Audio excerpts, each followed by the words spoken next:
Hi friends, welcome to the channel. இன்னைக்கு நம்ம CSK versus Punjab Kings மேட்சோட ரிவ்யூ பற்றி பார்க்கலாம். ஸ்ட்ரெயிட்டாக வீடியோக்குள்ளே போயிடலாம். நான் என்ன சொல்கிறதுன்னு தெரியலங்க. லாஸ்ட் வீடியோ நம்ம அப்லோட் பண்ணும்போதே நிறைய விஷயங்கள் நம்ம பேசியிருந்தோம். சிஎஸ்கே டீமை பற்றியும் சிஎஸ்கே மேனேஜ்மெண்ட் பற்றியும் நிறைய விஷயங்கள் பேசியிருந்தோம். பட் இப்போ ஒன்ஸ் நம்ம டீம் ஆக்ஷன்லாம் முடிஞ்சிருச்சு. ஸோ இதை பற்றி நம்ம திரும்பி பேசி எந்த பிரயோஜனமே கிடையாது. இதுக்கப்புறம் வந்து பிளேயர்ஸ் கையில் மட்டும்தான் மொத்த எஃபோர்ட்டுமே இருக்குது. ஆனால் ஒரு விஷயம் வந்து சென்னை சூப்பர் கிங்ஸ் மாதிரி ஒரு ஃப்ரான்ச்சைஸ் வந்து 5 டைம்ஸ் கப் அடித்த டீம் வந்து இவ்வளோ மோசமான ஒரு நிலைக்கு போகும்போது யாராலையும் அதை ஏற்றுக்கிறதுக்கான மனநிலை இல்லை. ஆனால் நீங்கள் ஒன்று கேட்கலாம், என்ன பிரதர் ஜெயிக்கும் போது மட்டும் தலையில் தூக்கி வச்சு கொண்டாடுறீங்க, தோக்கும் போது உங்களுக்கு பிடிக்கலையா அப்படின்னு நீங்கள் கேட்கலாம். பட் வந்து தோக்கிறது பிரச்சனை இல்லைங்க, நம்ம வந்து ஓட்டப்பந்தயத்தில் ஓடணும், அதுதான் ரொம்ப முக்கியம். பட் இங்கே இருக்கிற எஃபோர்ட்டை பார்த்தா அது எதுவுமே சுத்தமாக தெரியலைங்க. சரி, வழக்கம் போல் நம்ம டாஸை வந்து தோத்துட்டோம், அது எல்லாருக்கும் தெரிஞ்ச விஷயம்தான். சரி, நம்ம பவுலிங் யாச்சும் கொஞ்சம் பண்ணலாம். அட்லீஸ்ட் பவுலிங் பேட்டிங் ரெண்டில் ஏதாவது ஒன்று ஷைன் பண்ணால் கூட மேட்ச் வின் பண்ணுறதுக்கான சான்ஸ் இப்போ T20 காலங்களில் இருக்குது. ஏதாவது ஒன்று நம்ம ஃபோக்கஸ் பண்ணணும். பட் ஃபஸ்ட்டு பால் வந்து ஃபஸ்ட்டு 6 அவங்க அடிக்கும் போதே அந்த கான்ஃபிடன்ஸ் வந்து டோட்டலாக நமக்கு வந்து சிஎஸ்கேக்கு ப்ரோக்கன் ஆகிடுச்சுன்னு தான் நான் சொல்லுவேன். அடுத்தடுத்து ஓவர்களில் வந்து நடந்த விஷயங்கள் எல்லாமே நீங்களே பார்த்துருப்பீங்க. அஸ்வினுக்கு வந்துட்டு ஏன் பவர் பிளேயில் வந்துட்டு திரும்ப ஓவர் கொடுக்குறாங்கன்றது எனக்கு சத்தியமாக புரியவே இல்லைங்க. ஏன்னா அவர் வந்து ஒரு மிடில் ஓவர்ஸை வந்து நல்லா போட்டு ராஜஸ்தானில் வந்து ஒரு சைடு வந்து விக்கெட் விழுந்துட்டு இருக்கும், ஒரு சைடு ஒரு விக்கெட். ஒரு ராஜஸ்தான் ராயலில் பார்த்தீங்கன்னா உஸ்வேந்திர சால் வந்து ஒரு சைடு விக்கெட் எடுத்துகிட்டே இருப்பார், ஒரு சைடில் வந்து பால்ஸை நிறையா டாட் பால்ஸ் வச்சுக்கிட்டே இருப்பார். ஸோ ப்ரெஷர் அந்த பேட்டிங் வந்து நல்லா பண்ணலாம். அதையே இவங்க யூஸ் பண்ண மாட்டேன்றாங்கன்னு இன்ன வரைக்குமே எனக்கு சத்தியமாக புரியலைங்க. And more over Khaleel Ahmed நல்லாவே போட்டார். பட் இந்த மேட்ச்சில் வந்து ஏகப்பட்ட கேட்ச் ஆப்பர்ச்சுனிட்டிஸை நிறைய மிஸ் பண்ணுறதை பார்த்துருக்கோம். அவ்வளோ ஒரு டல் ஃபீல்டிங், ஒரு ஒஸ்ட்டு ஃபீல்டிங். ஏன் எதனாலன்றது எனக்கு தெரியல. ஏன்னா அவங்க நிறைய நெட் ப்ராக்டிஸ் பண்ணிட்டு தான் இருக்கிறாங்க. அந்த வீடியோ அஃபிஷியலாக நம்ம இன்ஸ்டாகிராம்லையும் யூடியூப்ல நம்ம பார்த்துட்டு தான் இருக்கோம். பட் அதேமாரி சில விஷயங்கள் நடக்குதுன்ற மாதிரி ஏற்றுக்கிறது மனநிலை நம்ம ஃபேன்ஸுக்கு மத்தியில் கண்டிப்பாக இல்லை. அதுதான் நான் சொல்லி ஆகும். சரி, ஓகே, ஃபஸ்ட்டு பவுலிங் பற்றி நம்ம நிறைய பேசிட்டோம். அண்ட் அவங்க வச்ச டார்கெட் வந்து ஆக்சுவலாக வந்து 222ன்றது வந்து ஒரு பிக் டார்கெட் தான். பட் ஆக்சுவலாக வந்து ஒரு பவர் பிளேயில் ஒரு டீம் வந்து 5 விக்கெட்டை இழந்து திரும்பவும் ஒரு 221 ரன்ஸ் வரைக்கும் வராங்க அப்படின்ற போது அவங்களோட கான்ஃபிடன்ஸை நம்ம உண்மையிலே பாராட்டி தான் ஆகணும்.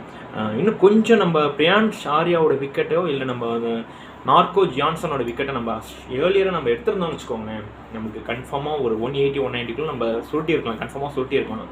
அதை செய்கிறதுக்கு வந்து சென்னை சூப்பர் கிங்ஸ் தான் முழுக்க காரணம். ஏன்னு கேட்டிங்கன்னா அந்த எல்லா கேட்ச் ஆப்பர்ச்சுனிட்டிஸும் மிஸ் பண்ணாங்க, ஃபீல்டிங் நிறையா மிஸ் பண்ணாங்க. அதெல்லாம் உண்மையிலே பெரிய தவறுன்றதை நான் இந்த மேட்ச்சில் நல்லாவே பார்த்துக்கிட்டோம். ஸோ ஓகே, இவ்வளோ ரன் வந்து இருக்குது, 222 ரன்ஸ் வந்துருக்கு. சரி, எப்படி சேஸ் பண்ண போகிறாங்க? கன்ஃபார்மாக சேஸ் பண்ண மாட்டாங்கன்ற ஒரு மனநிலையில் தான் நம்ம எல்லாருமே போய் உட்காந்தோம். பட் பிளேயர்ஸ் சொல்லப்போனால் ரச்சின் ரவீந்திராவும் டிவோன் கானும் ஓப்பன் பண்ணாங்க. ஆக்சுவலாக நம்ம போன வீடியோவில் சொல்லியிருந்தது வந்து Ruturaj Gaikwad and Devon Conway pair வந்து நல்லா இருக்கும் அப்படின்னு சொல்லி எல்லாருமே சொல்லியிருந்தாங்க. பட் அது ஏன் இன்னும் கொண்டு வர மாட்டேன்றாங்கன்றது சத்தியமாக புரியல. ஃபஸ்ட்டு பேட்டிங் ஓப்பன் பண்ணும்போது நல்லா தான் விளையாண்டாங்க. ஃபஸ்ட்டு 6 ஓவருக்கு 59 ரன் வித்தவுட் விக்கெட்ஸ் அப்படிங்கும்போது அது ஒரு நல்ல டார்கெட் தான். பட் என்ன பண்ணுறது, 220 மேலே ரன்ஸ் வந்தாச்சு. ஸோ கண்டிப்பாக சிக்ஸஸ் தேவைப்படும். பவுண்டரிஸ் மட்டும் நான் பத்தாது, சிக்ஸஸ் கண்டிப்பாக தேவைப்படும்.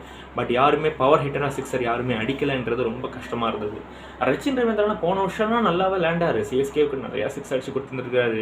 ஏன் இந்த வருஷம் இவ்வளோ சொதப்புறாரு அப்படின்றது எனக்கு சத்தியமாக புரியல. நிறைய பவுண்டரிஸ் போணுச்சு, அங்கங்கே பவுண்டரிஸ் போணுச்சு. ஆனால் அவங்க வந்து பவர் பிளேலேயே 8 6க்கு மேலே அடிச்சிருந்தாங்க பவர் பிளேலேயே. ஆனால் இவங்க ஏன் ஒரு 6 கூட அட்டன் பண்ணல அப்படின்றது ரொம்ப கஷ்டமாக இருந்தது. ஒரு ஃப்ளோவாவது போயிருக்கலாம், பட் யாருமே அது ட்ரை பண்ணவே இல்லை. விக்கெட்ஸுக்கு பயந்து போகலான்றது சத்தியமாக தெரியல. சரி, ஓகே, 6 ஓவருக்கு 59 ரன் எடுத்துன்றது ஒரு நல்ல விஷயம் தான். அடுத்தடுத்து அந்த ரன் ரேட்டை மெயின்டைன் பண்ணணும், அடுத்தடுத்து இன்டென்டோட ஆகணுன்ற யாருக்குமே தெரியல. தெரியலையா இல்லை ஆடலையான்ற சத்தியமாக புரியல. அதுக்கப்புறம் அந்த ஆட்கள் வந்து பார்த்திங்கன்னா சரியாக அடிக்கலை. சிவம் துபேவாக இருக்கட்டும், நிறைய ஃபார்ம்ஸ் மிஸ் பண்ணியிருக்கிறாங்க. அண்டு அவங்க பவுலிங்ஸ்லேயும் ஃபீல்டிங்ஸ் பார்த்திங்கன்னா பக்காவாக இருந்தாங்க. ஆனால் அவங்களும் நிறைய கேட்ச் ஆப்பர்ச்சுனிட்டிஸ்லாம் மிஸ் பண்ணியிருந்தாங்க. ஆனால் அதை வந்து அவங்களுக்கு எந்த விதத்துலையும் பாதிக்கவே இல்லை. நம்மளுக்கு நெக்ஸ்ட்டு வரக்கூடிய மேட்ச் எல்லாமே ரொம்ப டிஃபிகல்ட்டாக இருக்குன்றது நிதர்சனமான உண்மை. ஏன்னா அடுத்தது வந்து நம்ம விளையாட போகிறது கேகேஆரோட, அவங்களும் வந்து ஒரு நல்ல பொசிஷனில் இருக்காங்க. ஓவரால் டேபிளில் பார்த்தீங்கன்னா லாஸ்ட்டு பொசிஷனாக தான் நம்ம லாஸ்ட்டுக்கு 9th பொசிஷனாக நம்ம இருக்கோன்றது நம்ம எல்லாருமே யோசிக்க வேண்டிய விஷயங்கள்.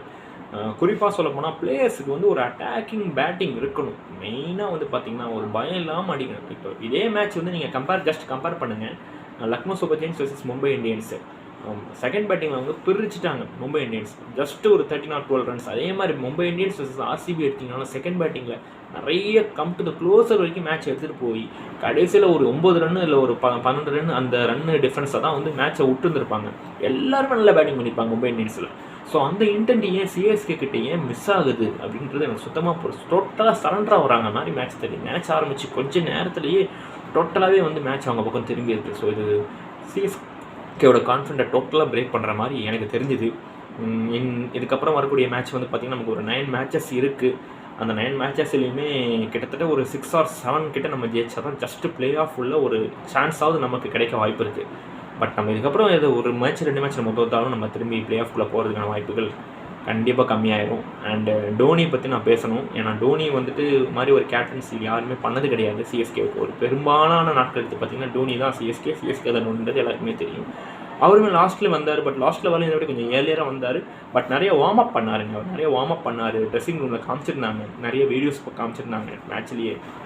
அதை பார்க்க ரொம்ப நல்லா இருந்தது. பட் அது எதுவுமே பேட்டிங்கில் இம்ப்ரூவ் ஆகலைன்றது தான் நான் சொல்லுவேன். ஏன்னா எப்படி இருந்தாலும் ஒரு பேட்ஸ்மேன் வந்து இறங்கின உடனே 6 அடிக்கிறதுலாம் சான்ஸ் இந்த காலத்தில் ரொம்ப கம்மி. ஒரு பால் 2 பாலாவது they have to face, they have to get the confidence to attend the ball. So that Dhoni வந்து இறங்கி கொஞ்ச நேரம் பார்த்துட்டு அதுக்கப்புறம் அவர் அடித்த 6 எல்லாமே மார்வலஸாக இருந்தது. பட் அது டீமுக்கு எந்த விதத்துலேயும் நல்லது செய்யலான்றதை நான் சொல்லுவேன். நெட் ரன் ரேட்டுக்காக விளையாடுறாங்கன்னு சொல்லி நிறைய ட்ரோல்ஸ் வந்து சிஎஸ்கே பற்றி நீங்கள் நிறையா பார்த்துருக்கலாம். Mumbai Indians, CSK. பட் என்ன கேட்டிங்கன்னா மும்பை இந்தியன்ஸோட பேட்டிங் வந்து நல்லாவே லைனப் இருக்குது. அதில் வந்து எந்த விதமான சான்ஸுமே கிடையாது. பவுலிங்கை பொறுத்த வரைக்கும் பார்த்தீங்கன்னா நூர் அகமத் நல்லா பர்ஃபார்ம் பண்ணிருந்தாப்புல. கலீல் அஹமத் அவங்களோட ஓவர்ஸையும் பிரித்து எடுத்துட்டாங்க. இந்த மாதிரி ஒரு நல்ல பர்பிள் கேப் வச்சுருக்கிற பவுலரை வந்து அடித்து வெளுக்கும் பொழுது அவங்களோட கான்ஃபிடன்ஸ் பிரேக் ஆகும். பட் ஏன் ருத்ராஜ் கேக்வாட் அவரோட ஆப்பர்ச்சுனிட்டிக்கு எடுத்துட்டாரு? அதாவது அவருக்கு இன்னொரு ஓவர் கொடுத்துருந்துருக்கலாம். கலீல் அஹமதுக்கு நூர் அகமதுக்கு இன்னொரு ஓவர் கொடுத்துருந்துருக்கலாம். அவர் லைனப்பில் இருந்துச்சு, 3 ஓவர் தான் அவர் போட்டார். அவருக்கு ஒரு ஓவர் கொடுத்துருந்தா நல்ல சான்ஸ் கிடச்சிருந்துருக்கும். லாஸ்ட்டாக என்ன சொல்லி முடிக்கிறதுன்னு எனக்கு தெரியல. இதுக்கப்புறம் உள்ள மேட்சஸை வந்து நான் பார்த்துட்டு ரிவ்யூ பண்ணுறேன். But we have to comeback பண்ணால் தான் நம்மளுக்கு ஒரு சந்தோஷமாக இருக்கும் சிஎஸ்கே. ஏன்னா இந்த மாதிரி சிஎஸ்கே நமக்கு தேவையில்லை. லைனப் வந்து நல்லா வச்சுட்டு இருந்தாங்க. டீம்ஸ் ஆப்ஷனில் வந்து நிறைய மிஸ் பண்ணியிருந்தாங்க. அதெல்லாம் நிறைய பேசிட்டோம். பட் இதுக்கப்புறம் நம்ம எதுவுமே பண்ண முடியாது. கையில் இருக்கிற பிளேயர்ஸை வந்து நல்லா ட்ரைனிங் பண்ணி they have to put the effort. ஒரு இன்டென்ஷனோட ஒரு அட்டாக்கிங் ஃபுல்லோட ஆடணும். ஆனால் கண்டிப்பாக வந்து ஜெயிக்கிறதுக்கான ஆப்பர்ச்சுனிட்டி இன்னும் இருக்குங்க. டோட்டலாக முடிஞ்சு போயிடுச்சு நான் சொல்லவே மாட்டேன்.